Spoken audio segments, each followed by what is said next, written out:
It is Big Ten Saturday night, Minnesota, Ohio State, NBC and Peacock. Here comes Saturday night, presented by Discover. First game of the weekend in the NFL, the Vikings and the Browns from London. Dillon Gabriel makes his NFL debut. You can see that on NFL Network. They start at 9:30 a.m. Eastern from London, exclusively on NFL Network. NFL Network analyst Kurt Warner joining us on the program. Would you have started Dillon Gabriel overseas against Minnesota for his debut? I'm not sure that would have been the route that I went. I understand why, understand where they're at. I understand it's the NFL, so there's not any easy game, so to speak. But yeah, that's a lot of things going on, along with playing against a Brian Flores defense that's going to throw a lot of looks at you. That I don't think it's going to be an easy one for Dillon Gabriel. But Minnesota obviously didn't play great last week either, so maybe you look at this as an opportunity to get a win and get on track. What advice would you give Dillon Gabriel? I think the biggest thing is just realize that you don't have to do it all on your own. I think when the spotlight is on you and you get put into that position, the first thing to do is to say, okay, I gotta prove to everybody why I'm starting now, and I got to go out and make all of these plays. And when I took over in '99, I looked around and said, okay, I got a lot of playmakers around me. I don't have to do this all by myself. Allow them to help you along the way. It's okay to punt every once in a while because you got a great defense that can help you out. And so not feeling like that spotlight is on you and you have to prove to everybody why you're the starter right now. How do you teach a young quarterback to get rid of the ball? I think getting rid of the ball is understanding what you're seeing, a comfort level with the plays that you're running. To me, it's always about, if you know where your eyes should be to start the process, that's the first step in being able to get the ball out, knowing what you're doing, and getting through your progressions. And sometimes with young guys, and again, against a Brian Flores defense, they're going to give you lots of things to look at. They're going to give guys up at the line of scrimmage. They're going to have guys running out into zone coverage. So they're going to make that harder. But understanding your playbook so well that, hey, in this kind of look, this is where my eyes need to start, and that speeds up the process. So that would be what I would always be focusing on with a young quarterback. What was your thought when the Rams were going to go on fourth down in overtime and go for the win as opposed to go for the tie? Yeah, I mean, I don't mind the decision at all. You're at home. You want to get one against a division rival. Was surprised, I think, like a lot of people, with the play call. I just talked earlier in the week about how the Rams are so good, especially getting close to the red zone with their naked bootleg, play action game. Matthew Stafford's so good at it. They're creative with it. That's where I thought they would go, to give more options to Matthew Stafford instead of just running it right up the gut. So I more disappointed, I think, with the play call than I was the decision to go for it on fourth down, because I fully understand why you want to win that game, especially with San Francisco being as beat up as they were. You didn't want to come out of that thing saying, "Oh man, we lost," or even we tied that team. Unfortunately, it worked out that way. But I think they're probably reeling a little bit today, because everybody going in are like, "Oh my gosh, it's going to be a walk in the park for the Rams." And Mac Jones played great, and the team showed up and had a great win. Give me the most must-win game of the weekend for you. For me, it's going to be Texans-Ravens. Both teams, I think, high hopes for both teams, expected to win their division, both sitting at 1-3 right now, and neither one playing very good football. I know Texans got a win last week, but, that was against a Tennessee team that hasn't won yet. So CJ Stroud doesn't look the same to me. Their offense doesn't look good to me. And then on the other side, I think we know all the issues, and then the possibility of not having their star quarterback in Lamar Jackson. I think that is a must-win for both of these teams with where that division is going right now. But explain to me what's going on with CJ Stroud. I wish I could. When he was a rookie, I had him in my top 5 quarterbacks in the league, the way that he played his rookie year. And it was his ability to see things and his accuracy and the technique that was with it. In the last 2 years, I don't know. I really can't tell you what's going on. I don't feel like he's seeing it very well. I feel like he's missing things. I feel like when they bring pressure, he doesn't have answers. And it's weird to me, because very seldom, obviously, do you see that when a young guy seems to have those answers and do those things. and then it falls away from them. And it's really been the last year and a half where I don't believe he's playing, as well as he did. And a lot of people point to the offensive line and some of the issues up there, but I think it starts with CJ. And just watching him, he's not making the throws and making the decisions that he did as a rookie. And I can't tell you, I can't put a finger on it because he was so good as a rookie. It's hard for me to fathom what's gone wrong or what's gone sideways on this to take him to where he is right now. Talking to Kurt Warner, the Hall of Famer and Super Bowl MVP, two-time NFL MVP. NFL Network will have the Vikings and the Browns. That'll be 9:30 Eastern from London. We've had a couple of conversations this week. One is focused on Russell Wilson. Can you play yourself out of the Hall of Fame? Now, I don't know if you had him in the Hall of Fame, but he's playing himself maybe out of consideration for the Hall of Fame. Do you believe that, given that he had a 10-year run that was pretty impressive, these last couple of years have been pretty rough?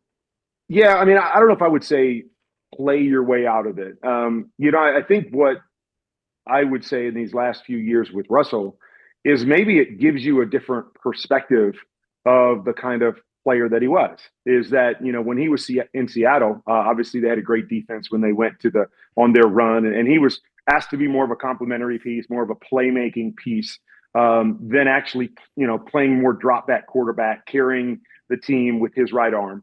And so when he left, I think the idea, I think it was Russell's idea as well as wherever he chose, is that he wanted to show people that he could play the position more conventionally and more like, I think, guys like Brady and Manning and those things. And he didn't have to just be a playmaker.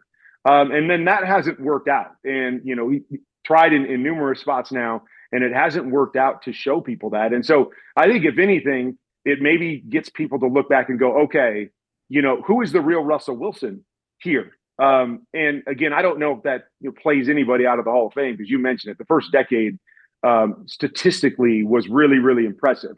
But I think it may have people step back and go, okay, who is, the guy that we're looking at? And, the Hall of Fame type of thing, was he an elite player at that position comparative to other players? And, as well as I do, that there's a lot of different ways to look at it. I mean, look at my situation is I didn't play as many games and certain things, but when I played at a high level. So I was able to get in. Some other guys may not have played at quite a high level, but played longer and have better stats and those things, and they get into the Hall of Fame. And so there's so many ways to weigh, I think, what the Hall of Fame is. But that's what I would say.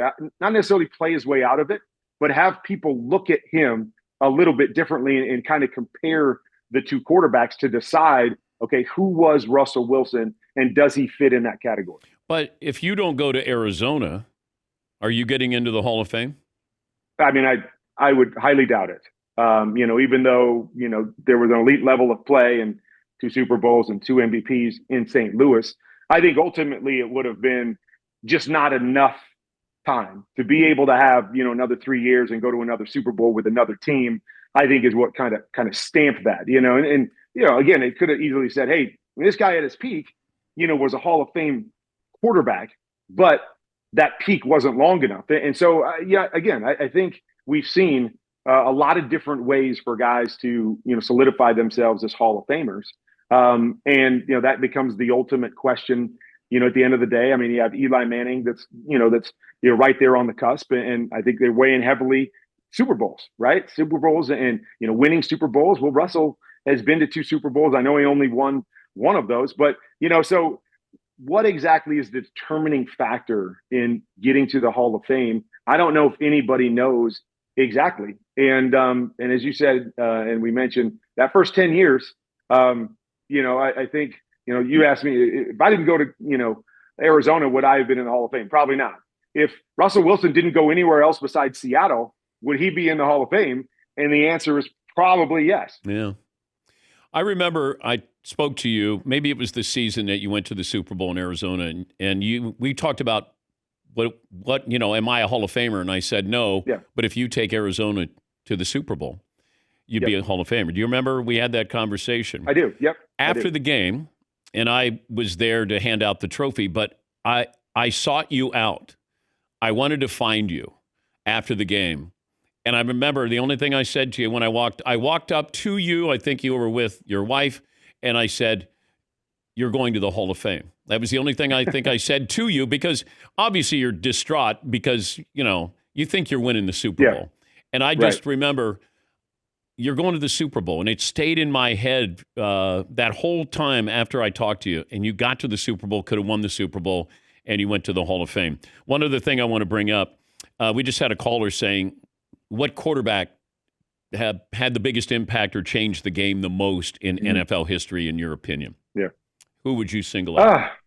That's a good question. And again, I don't know about one quarterback, because I think about Dan Marino and how, he played the game so differently at that time. I think they were a pass first team. I think about our offense in St. Louis. I think we, changed the way the game was played, and what we see now, I think really started with our team. And then I heard you talking a little bit about Peyton Manning. And the one thing I would say about Peyton Manning is there's no doubt Peyton Manning was the best quarterback we've ever seen before the snap, at playing the game before the snap, changing plays, knowing what a defense was going to do.